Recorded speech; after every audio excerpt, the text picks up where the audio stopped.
When I tell you I wasn't supposed to be on that street at that hour, I mean it.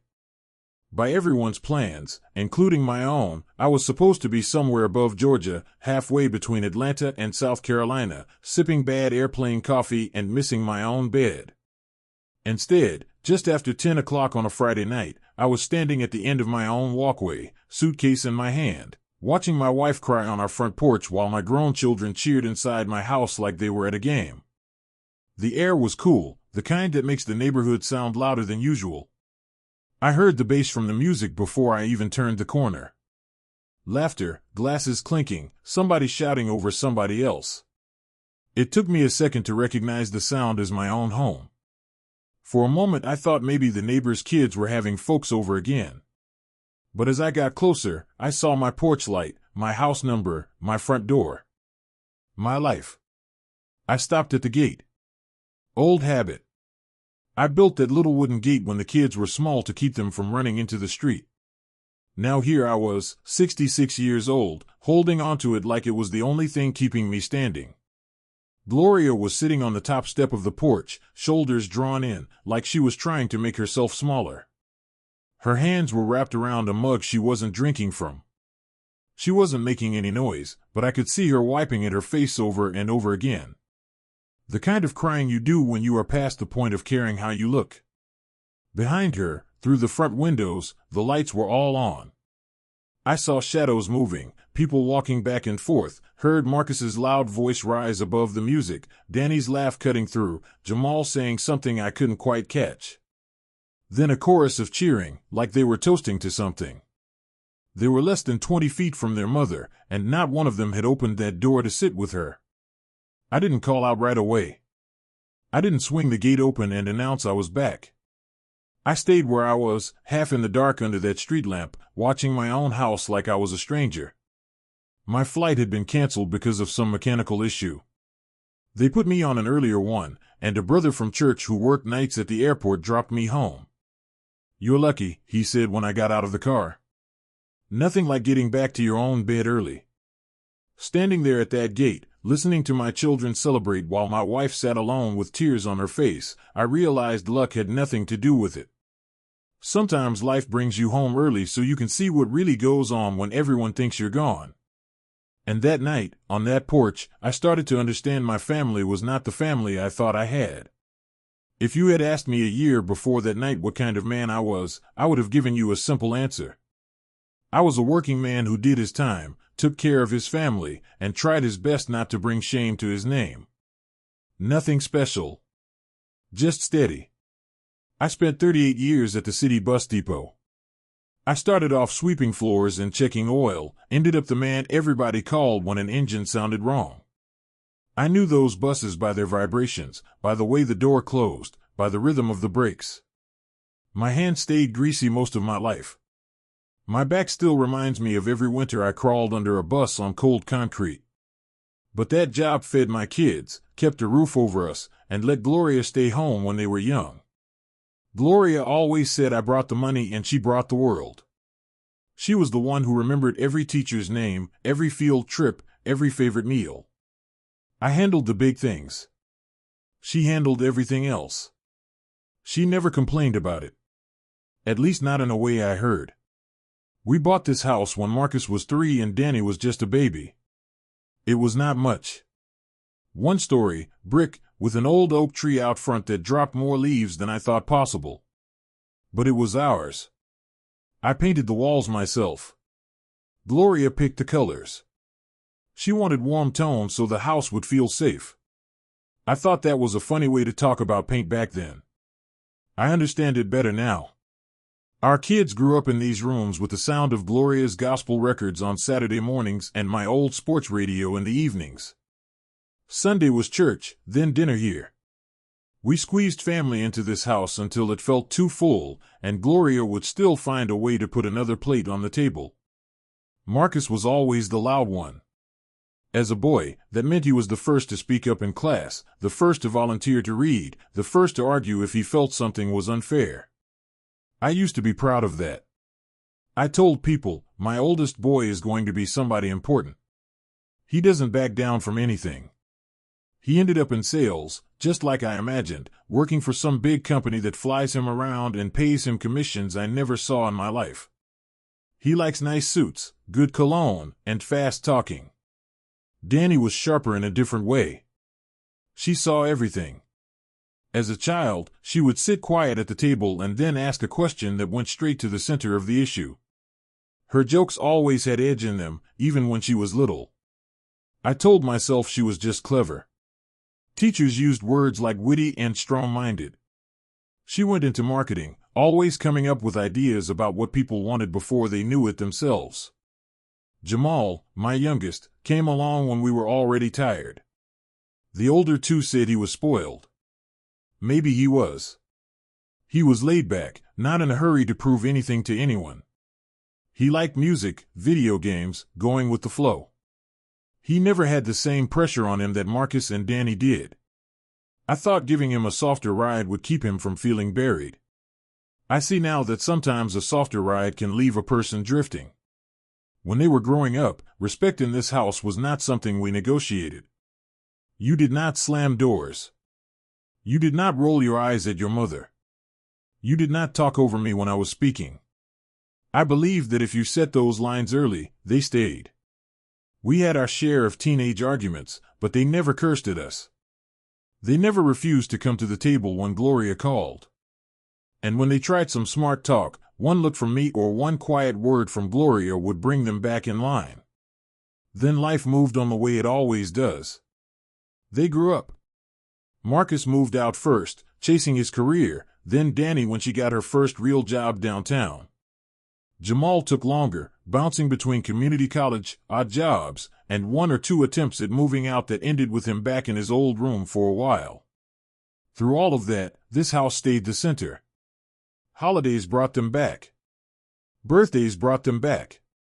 We had a rule that if you were in the city on Sunday, you came home for dinner. Some weeks it was all of them, some weeks just one. There was always a chair for them and anyone they brought. When I retired, people asked if I was scared of having too much time on my hands. I told them no. I had plans. I was going to finally fix that back fence. Help out more at the church. Take Gloria on short trips instead of just talking about them. Spend more time with my sister down in South Carolina who never married and whose health had started to slip. Retirement felt like a new season. Slower mornings, coffee with Gloria at the kitchen table instead of in my lunch thermos. We would talk about small things, a neighbor's new car, who we saw at church, some recipe she wanted to try. She moved a little slower than before, but she still tried to do everything herself. I kept telling her she did not have to cook so much when the kids came over, that they were grown, that they could bring a dish sometimes. She would just smile and say, "A mother feeds her children, Calvin." That doesn't end because they get older. At first, it seemed the kids respected that. They still kissed her cheek when they walked in. They still brought flowers on Mother's Day and sent cards for her birthday. But the visits changed in ways I did not look at too closely. They spent more time staring at their phones, less time asking about her day. Conversations shifted from "How are you doing, Mom?" to long stories about their own stress, their own coworkers, their own problems. Gloria would listen, nod, give little pieces of advice. Sometimes I could see her face fall when they cut her off or brushed past something she said. I told myself it was just the way of the world now. Everybody was busy, everybody tired. When my sister's health took a bad turn, I started spending whole weeks in South Carolina, helping her with doctor visits and bills. Gloria was the one who told me to go. "She needs you," she said. "I'll be fine. The kids are close. They'll come by." And they did. They came by more often once I was gone. At least that is what Gloria said on the phone. I would call in the evenings from my sister's little apartment, ask how her day had been, and she would tell me, "The kids were here. They brought food." It was loud. I pictured them around the same table they grew up at, filling the house with life, giving their mother company while I took care of my sister. That picture comforted me. It made the long drives easier. It let me sleep at night in a bed that was not mine. When I came home between trips, I sometimes saw small changes. Glasses stacked in the sink, a trash bag left half full near the back door, a chair pushed out and not put back. Nothing dramatic, just little signs that people had come and gone in a hurry. Gloria always said the same thing when I commented. "You know how they are," she would say, with a soft laugh. "They don't clean up like you do." "I'll get to it." She did not complain. Not with words. She cooked their favorite meals when they came, even when I told her to order takeout and sit down. She made sure their drinks were filled, their plates never empty. When they left, she stood at the door and waved until their cars disappeared down the street. From where I stood then, I told myself this was what a good life looked like. Kids who still came home. A house that stayed full. A wife who had people around her when I could not be there. I did not see, not clearly, that something else was growing in those visits. Something I should have recognized sooner. The night I stood at that gate watching Gloria cry didn't come out of nowhere. Looking back, there had been signs, small, quiet ones, that something was shifting in my house. I saw them. I just didn't name them for what they were. The first clue showed up during one of my calls from South Carolina. I was sitting in my sister's kitchen, a tiny room with a humming refrigerator and peeling linoleum, listening to Gloria tell me about her day. She sounded tired. Not sick, not sad, just worn down. I asked if everything was all right, and she said, "Oh, same as always," with a kind of softness that didn't match her words. Then she added, "The kids were here earlier." I asked how it went. She paused just a little too long before she answered. "They were energetic today." Gloria wasn't one to be vague. She had spent her life giving exact details about everything: what time dinner was done, which neighbor had a new grandson, what color my church shirt should be so it matched hers. But suddenly she was speaking in generalities about our kids, as if the details were something she wanted to keep to herself. Another clue came from our neighbor, Mrs. Wells. She lived across the street, a retired nurse with eyes like a hawk. She saw everything, and if you didn't want your business known, you parked a block away from her porch. One afternoon when I came home between trips, I stepped out onto the front lawn to take out some trash. She called over, "Your children were here a lot this week." House looked lively. "You must have had quite a party." I chuckled and said, "I was out of town." She frowned a little and said, "Oh, well, it sure looked like a full house." Then she added, "I hope Gloria's getting some rest." Seemed like a lot for her to handle alone. I remember pausing at that. Handling what? Why would she need rest after a simple visit from her own kids? But before I could ask, Mrs. Wells waved it off like she'd already said too much, and I didn't want to pry if it was just neighborhood chatter. The third clue came from Marcus. He called one night while I was in South Carolina. I answered expecting a regular check-in. He didn't even say hello. Just launched into, "Dad, you need to talk to Mom. She's being dramatic about little things." I asked him what that meant. He sighed loud, like I was already siding with her. "She keeps complaining when we come over. Talking about noise and respect and all that. It's like she wants us to sit in silence. Can you tell her to lighten up?" Before I could respond, I heard Danny's voice in the background, sharp and dismissive, "Just tell him Mom's being Mom. Overreacting as usual." Marcus laughed and said, "Exactly." I told him I would talk to her. Not because I thought she was wrong, just because I wanted to understand. But when I brought it up the next morning, Gloria shook her head and said softly, "They're fine. They're just young. They get loud. They don't mean any harm." She said it with a smile, but her eyes drifted away. Like she was remembering something that hurt. Then there was Jamal. Out of the three, he was the one who usually came by quietly, without a lot of fuss. But even he started acting hesitant. He'd show up, drop off groceries or something small, and leave quickly. He'd hug Gloria with one arm instead of two. His visits got shorter, his conversations more careful. One evening he called me and said, "You coming home soon?" I said yes, by the weekend. There was a long pause before he said, "Good." Just that. No explanation. When I asked if everything was all right, he said, yeah. Just come home." Then he hung up. All those little moments should have told me something was off. But I was tired. I was juggling too much. And sometimes, when you're trying to convince yourself everything is fine, you take the version of the truth that hurts the least. I told myself the kids were being kids. I told myself Gloria was just lonely while I was gone. I told myself families go through seasons. But the truth was simpler. The respect I thought I had raised into my children was cracking. And the one person who always held this family together was holding too much by herself. I saw it. I just didn't believe it yet. When I stood at the gate that night, suitcase in my hand, dust from the airport still on my shoes, I didn't feel angry at first. That's the part people never understand. Anger comes later. What hits you first is confusion. Confusion so strong it feels like your mind refuses to make sense of what your eyes are seeing. My house, the one I painted with my own hands, the one I mowed the lawn for in the heat of more summers than I can count, was lit up bright like someone was holding a party inside. Music shaking the windows. Laughter spilling out between the cracks in the door. And my wife, my Gloria, was sitting on the porch alone, crying into her hands like she had nowhere in the world to go. I didn't call her name. Didn't open the gate. Instead, I stayed in the shadow under that street lamp, the way a man does when he knows something is about to hurt him. There are moments in life when you stand still because moving means accepting a truth you don't want. I stood there long enough that the cool air started to bite through my clothes. Then the front door opened. Marcus stepped out first. He had a drink in his hand.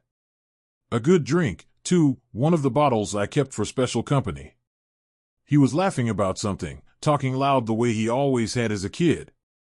But then he saw Gloria on the steps, and the laugh cut off like someone pulled the cord out of a record player. "What are you doing out here crying again?" he snapped. Not concerned. Not curious. Just bothered. Gloria didn't answer. She wiped her face quickly, trying to hide it, the way she always tried to protect him from her own feelings. Marcus sighed hard. "Mom, seriously. If you're gonna cry, go inside. You're killing the mood." Before she could respond, Danny came out next. She wasn't crying, she wasn't even looking at Gloria. She was scrolling her phone while talking to someone inside. And I told him, if Mom's gonna act like this every time. She looked up then and saw Gloria wiping her face again.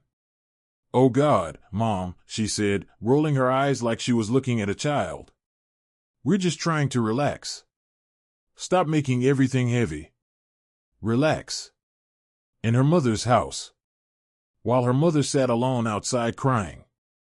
You think you've heard disrespect in your life. But it hits different when it's aimed at the person who spent her whole life serving you. Then Jamal stepped out last. Quiet Jamal. The one I always thought had some gentleness left in him. He wasn't laughing. But he wasn't defending her either. He just looked at her and said softly, "Come on, Mom. Don't do this tonight. Don't do this." As if the crying was the problem, not the reason behind it. Gloria stood slowly, like her body was heavier than it used to be. She forced herself to smile, the same little smile she'd used through every hardship we'd faced. "I just asked you all to keep the music down a little," she whispered. "It's late. And the neighbors." Marcus cut in, raising his voice enough that I could hear it clear as day. "Mom, the neighbors don't care. You just don't like when we have a good time. Dad's not here. Relax." And then Danny added, "Exactly. Every time we come, you make us feel like we're doing something wrong. Maybe if you'd lighten up, we'd actually enjoy coming here." Those words. They hit me harder than I expected. These grown kids we fed, clothed, protected, were standing on the porch of the house I built, looking at their mother like she was an inconvenience. Gloria stood there, her face tight with hurt, trying to hold herself together. She whispered, "I'm sorry. I didn't mean to. But Marcus was already turning away, dismissing her with a flick of his hand. Whatever, Mom. Just stop crying. It makes everything awkward. They all went back inside. Door closed. Music went up louder. Voices rose again as if nothing happened. Gloria sat back down slowly, put her face in her hands. And she cried the way people cry when they have done all they can do and still end up alone. I felt my fingers tighten around the gate until the wood creaked. For a moment, I was sure it would break right in my hand. Part of me wanted to run up the steps, burst into that house, and shout until the walls shook. But I stayed still. If I went storming in, they would only say I misunderstood. They'd blame her. They'd make it seem smaller than it was. No. I needed to see it fully. Hear it fully. Understand what had been happening when I wasn't home. And I did. I waited until the car lights drove away, one after another, and the house got quiet again. When everything settled, I finally opened the gate and walked up the steps. Gloria didn't even hear me. She was too lost in her own tears. I sat down beside her. Not a word at first. Just close enough so she could feel me there. When she finally looked up and saw me, she gasped like she'd seen a ghost. Calvin. You're home? I thought, your flight. Got in early, I said softly. Caught a ride. She wiped her face fast, embarrassed. I wasn't expecting you. I would've. Gloria, I said gently, stop. You don't have to explain. Her chin trembled again. It's nothing. The kids got loud. I shouldn't have. I shook my head. Don't do that. Don't make their choices your fault. Her eyes dropped. She didn't argue, which told me more than anything. I opened the front door. The house smelled like cheap beer and leftover takeout. Dirty dishes on the counter. Cups on the floor. Food containers on the sofa. Like a place where people came to take, not to care. Gloria stood in the doorway behind me, looking small. They don't mean to be disrespectful, she whispered.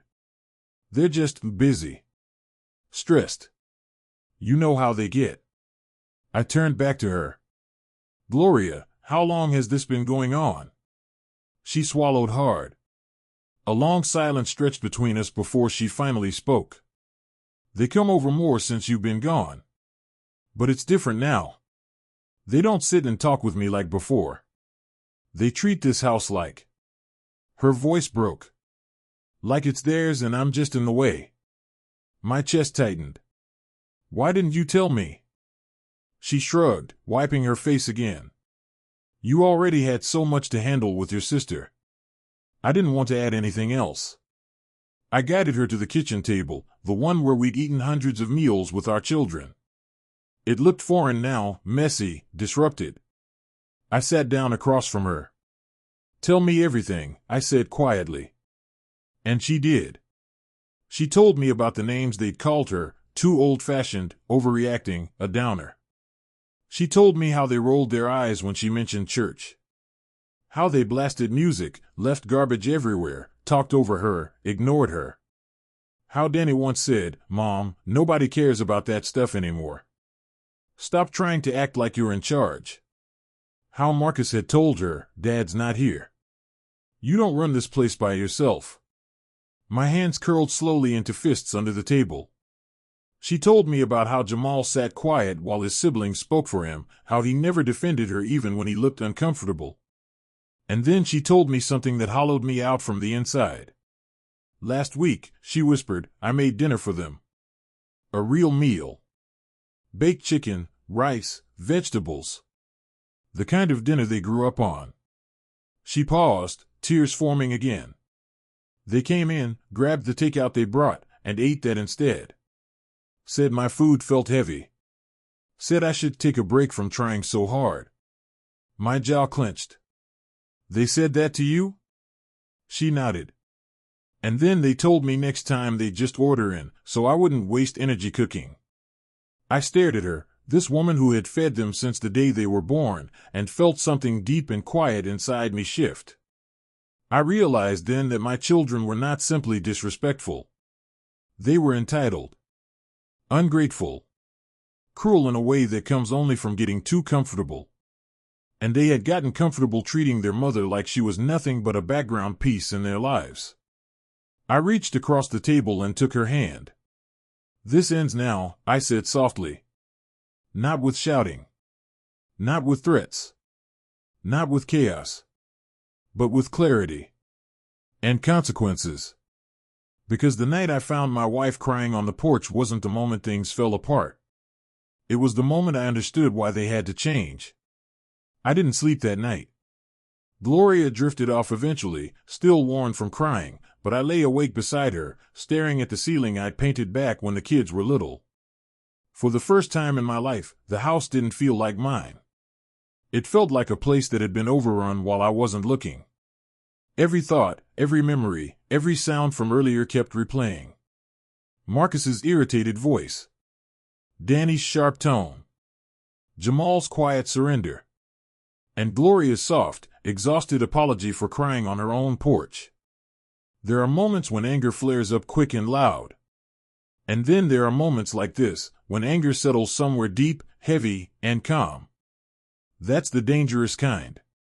That's the kind that doesn't burn out. By sunrise, I knew exactly what I needed to do. Not revenge. Not punishment. Just protection. Gloria woke around 7, rubbing her eyes like she'd aged a year overnight. When she tried to get out of bed to cook breakfast, I placed a gentle hand on her arm and said, "Sit. I'll handle it." She protested, the way she always had. But I stood firm. While I cooked, she sat at the table in her robe, watching me with a look that was half confusion, half relief. That's when I realized how long she'd been holding things inside, not to avoid burdening me, but because she didn't believe she had permission to ask for peace. After breakfast, she tried to clean the dishes, but I stopped her again. "You rest today," I told her. "Let me take care of the house." She didn't argue. Not this time. I spent the morning walking through every room, seeing the place like I hadn't seen it in years. Scratches on the hardwood from shoes dragged instead of lifted. Stains on the carpet that didn't match any meal Gloria ever cooked. A broken picture frame in the hallway, one from last Christmas, that someone had clearly knocked down and propped back up without fixing. Small signs of disrespect become big signs when you look at them all at once. Around noon, I sat down at the kitchen table with a notebook and started writing. Not a letter. Not a speech. I wrote down what mattered. Protect Gloria. Protect the home. Protect the peace. Everything else came after that. Then I made 2 phone calls. The first was to a man named Lewis Walker, my closest friend from church, a lawyer who had helped me years ago when I bought my sister a small property down south. He picked up on the second ring. "Calvin? You all right, brother? I need to see you," I said. "Today if possible." Something in my voice must have told him not to joke around. "Come by at 3, he said. "Bring whatever you need to bring." I knew what I needed to bring. Not documents, just truth. The second call was to the hardware store down on Briarwood. I ordered a small set of home cameras. Nothing fancy. Just enough to keep an eye on the place when I had to be gone again. I didn't want footage to go viral. I didn't want to use shame as a weapon. I wanted proof. Evidence. Clarity. If my kids ever tried to deny their behavior, I wanted something undeniable in hand, not for the public, but for the moment they looked me in the eye and told me they didn't mean it that way. Around 3 o'clock, I drove to Lewis's office. He was waiting with 2 cups of coffee and a stack of legal folders. I didn't take long getting into it. I told him what I saw. What I heard. What Gloria told me. He listened the way only old friends do, quietly, without interrupting, without thinking of what to say next. When I finished, he leaned back and said, "You came to the right place. What do you want to do, Calvin?" That was the question I had turned over in my head all morning. I want to protect her, I said. And I want to make sure the house stays in her hands if anything happens to me. Lewis nodded. We can revise your will. And we can make sure your savings go where you want them to, cleanly, safely, without the possibility of contest. I nodded back, feeling something loosen in my chest. Also, I hesitated. I want there to be a moment where they hear themselves. Where they understand exactly what they did. Lewis raised an eyebrow. You want confrontation, then? No, I said. Not a fight. A reckoning. He smiled a little at that. Then we'll structure things so they sit down with us. Official-like. Kids don't argue as much when a man in a suit is in the room. We went through the documents piece by piece. Not to disown them. Not to cut them out of my life.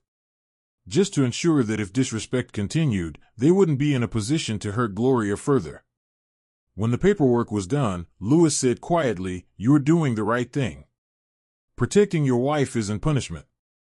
It's leadership." That night, I set up 2 small cameras, one in the living room and one facing the walkway by the porch. Gloria didn't ask questions. She watched me screw them in place, her eyes following my movements. You think they'll come by again soon? She asked gently. They always do, I replied.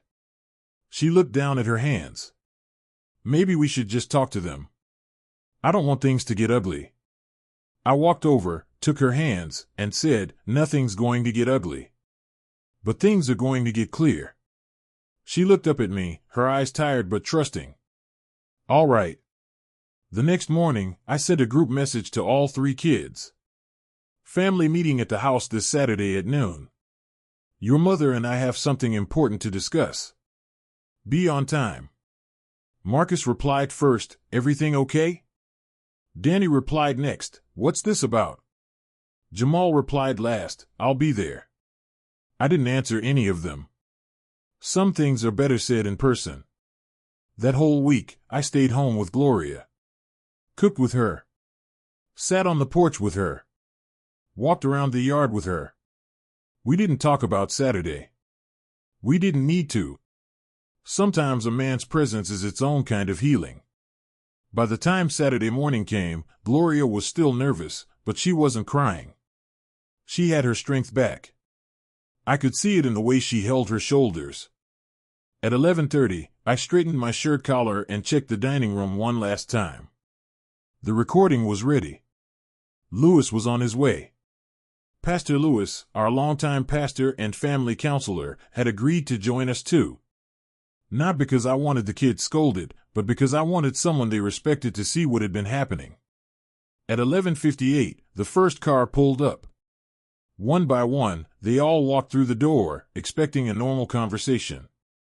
They had no idea they were walking into the moment their behavior would finally meet itself face to face. And I felt nothing but calm.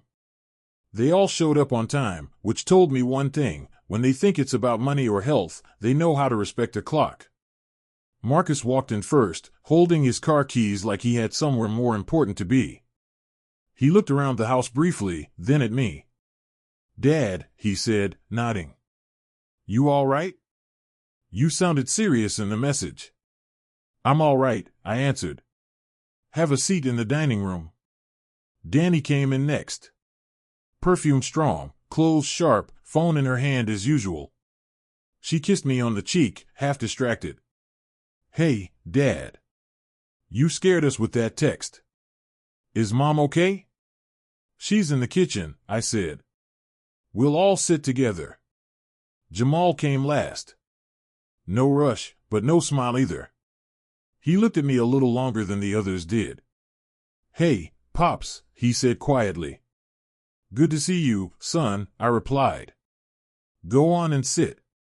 They went into the dining room and stopped short when they saw Pastor Lewis and my friend Lewis Walker sitting at the table with some folders in front of them. Marcus's eyebrows lifted. What's going on? Danny frowned. Is this about the house? Are you two okay? Gloria stepped out of the kitchen then, wiping her hands on a towel. She looked smaller than I remembered her looking when they were kids, but she stood beside me, and that made all the difference. "Y'all sit down," I said calmly. "We're going to talk as a family." They took their seats. Marcus at the far side, Danny beside him, Jamal closer to Gloria's chair. I sat at the head of the table. Gloria sat to my right. Pastor Lewis and Walker sat across from the kids. Marcus looked from one man to the other and let out a tight laugh. "Okay, this is feeling a little dramatic. Is somebody sick? Is this a wool thing?" I folded my hands together on the table. "Before we talk about documents," I said quietly, "we're going to listen to something." I took out my phone, opened the recording, and placed it in the center of the table. Danny shifted in her seat. "Dad, what is this?" "Just listen," I said. I pressed play. The room filled with the sound of my own front porch. The music from that night came through first, muffled. Then the door creaking open. Marcus's voice, sharp and impatient. "What are you doing out here crying again?" Every word sounded clear. Every tone sounded exactly the way I heard it at the gate. I watched their faces instead of the screen. Danny's laugh came next on the recording. "We're just trying to relax. Stop making everything heavy." She sank a little in her chair as the sound hit her ears. Then Jamal's quiet voice, "Come on, Mom. Don't do this tonight." He dropped his gaze down to the table. And then Marcus again, "Dad's not here. Relax." Then the door closing, the music going up, and silence on the porch. I let the recording play all the way to the end. No one spoke while it played. Not them. Not me. Not Gloria. When it ended, I picked up the phone and put it in my pocket. The room stayed quiet. You could hear the refrigerator humming in the kitchen. A car passing outside. The small sounds that reminded us we were in real life, not a movie. Marcus was the first to move. He shifted in his chair, cleared his throat, and tried to smile like it was a misunderstanding. "Okay, so. Dad, that sounds worse than it was. You know how recordings are. It was just a bad moment. Mom knows we love her." He turned to Gloria, looking for agreement. "Right, Mom?" Gloria looked down at her hands. Danny sat stiff, her eyes glassy. "We were just blowing off steam. We didn't mean anything by it. You're taking it out of context." I looked at Jamal. He didn't say a word. His jaw was tight. His eyes stayed on the table. Pastor Lewis spoke for the first time. His voice was soft but firm. "I've known this family a long time," he said. "I've sat with your mama through sickness, with your daddy through long work weeks. That recording isn't complicated. A mother cried on her own porch while her children told her she was a problem." Danny bristled. "Pastor, with all due respect, you weren't there." "You're right," he said. "I wasn't there. But you were. And now you've heard yourself." Silence again. I turned to Gloria. "Do you want to say anything?" I asked her quietly. She shook her head at first. Then she surprised me. She lifted her chin, just a little, and spoke. "I have never asked you for money," she said. "I have never asked you to pay me back for one meal, one load of laundry, one night of staying up when you were sick. All I asked, these last months, was that you remember this is my home. That you turn down the music a little. That you pick up after yourselves. That you talk to me with the same respect you demand from everybody else." Her voice cracked, but she kept going. "Instead, you told me I was too much. That I was heavy. That I was in the way," she said. "You might say you didn't mean it, but I felt it. Every time." She fell quiet. Her hands were trembling in her lap. I rested my hand on the table near hers and turned back to the kids. "This house," I began slowly, "was built on tired backs and long days. Your mother put her whole life into making sure it felt warm for you. You may be grown, but that doesn't give you the right to treat her like a nuisance in her own home. Marcus opened his mouth, but I lifted a hand and he stopped. I'm not here to argue, I said. I'm here to tell you what changes from this day forward. I nodded to Walker. He opened the folder in front of him. We've updated your father's will and property documents, Walker said. If Mr. Reed passes before Mrs. Reed, this house will be fully and solely in her name. Certain financial accounts have been moved to ensure her security. These arrangements are legal and final. Danny's eyes widened. Dad, are you cutting us off? I shook my head. No, I said calmly. I'm putting your mother first. The way she put you first for 30+ years. Marcus leaned forward, frustration creeping into his face. You're overreacting. We just had one bad night and now you're changing legal documents? I held his gaze. Marcus, that recording is one night I happened to catch. Your mother told me it has been like this for months, I said. Loud visits. Disrespectful words. Leaving messes for her to clean. Treating this house like a free lounge instead of the home that raised you.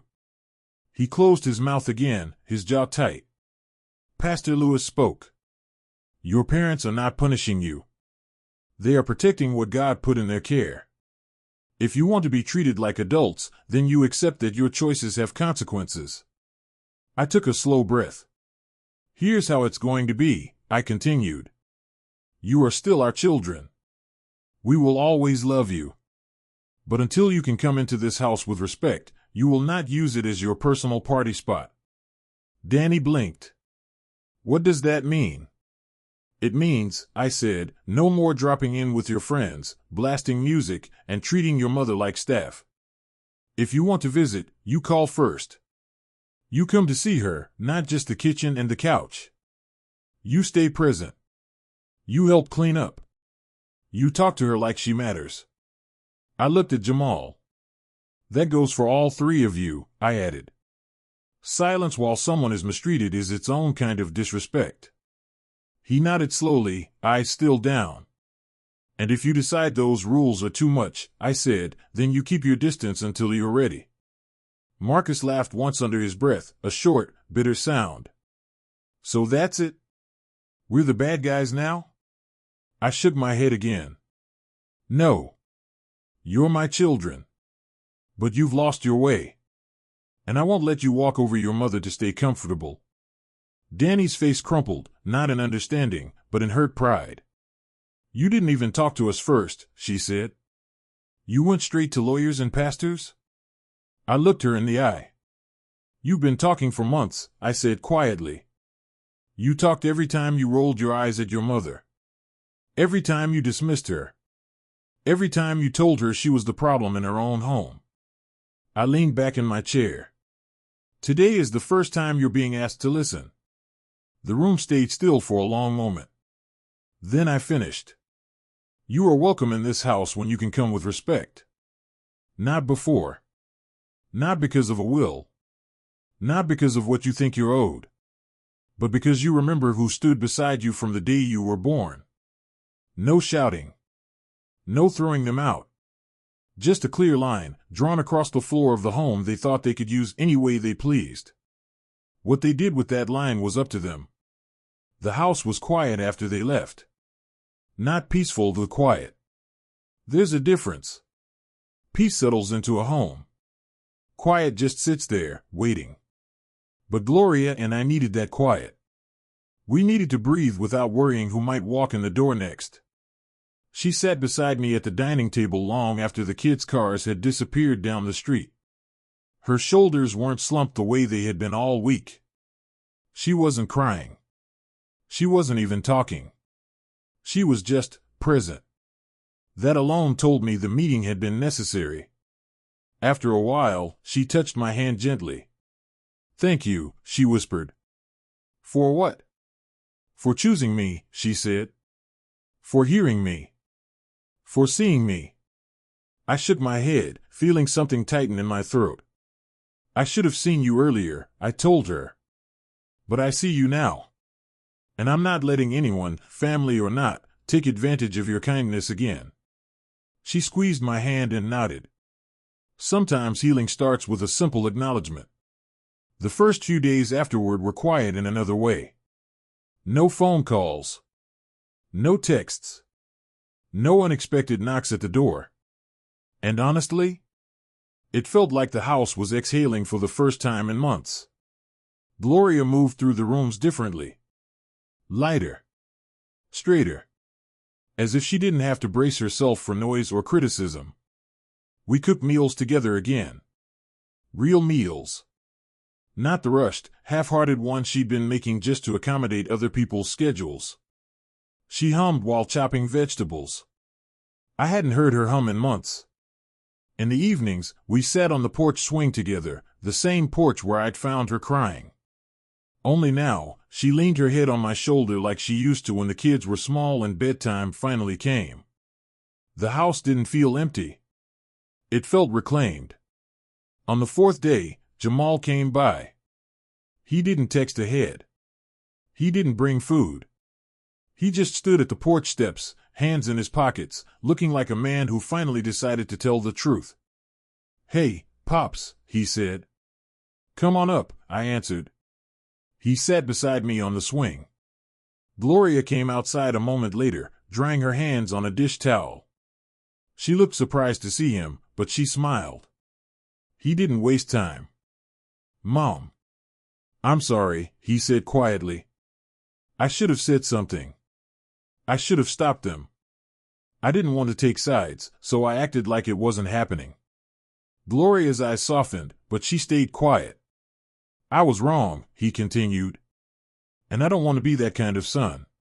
Not to you." Gloria stepped closer and laid her hand on his shoulder. "Thank you, baby," she said softly. "That means more than you know." Jamal nodded and stayed for dinner that night. He helped wash dishes. He asked Gloria about her week. He hugged her before he left. It wasn't perfect. But it was real. And real is where healing begins. The other two kept their distance. Marcus sent a short text 3 days later. "We need time to process." Danny sent one a week after that. Didn't realize things were that serious. "I'm thinking about everything." I didn't push them. I didn't chase them. I didn't lecture them. Some lessons need time to settle. Some people only understand respect when distance forces them to see what life looks like without access. Gloria and I began rebuilding the way a couple does when they remember they are a team first and parents second. We started taking morning walks again. We rearranged the living room furniture the way she'd wanted for months. We invited a few church friends for Sunday dinner, people who helped wash dishes, who complimented Gloria's cooking, who thanked her for having them. The table was smaller. But the company was better. And in a way that surprised me, the house felt fuller than it had in years. Healing doesn't come from grand gestures.